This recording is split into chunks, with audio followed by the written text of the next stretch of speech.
कि साथ ना छूटी।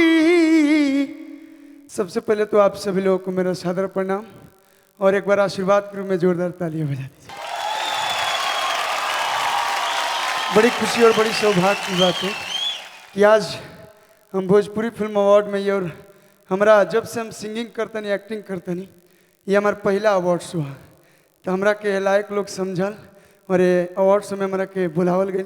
एक बहुत बहुत धन्यवाद विनोद गुप्ता जी। जितने भी हमारे डायरेक्टर प्रोड्यूसर टेक्नीशियन और जितनी सारी हीरोइनें हैं सबको मेरा प्यार भरा नमस्कार। एक मैं प्यारा सा गाना शुभी जी के लिए गाता हूँ। क्यों इनके लिए? अरे भाई हमारे साथ ये परफॉर्म करे तो हम केकरा खातिर गाई दूसरा भौजी खातिर गाई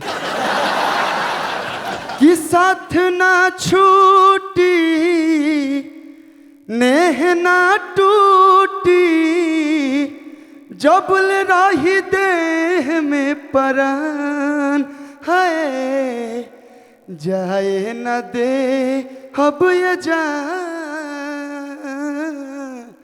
तू ही बड़ू दुनिया जहां। Thank you so much. Thank you कलो, लव यू शुभी।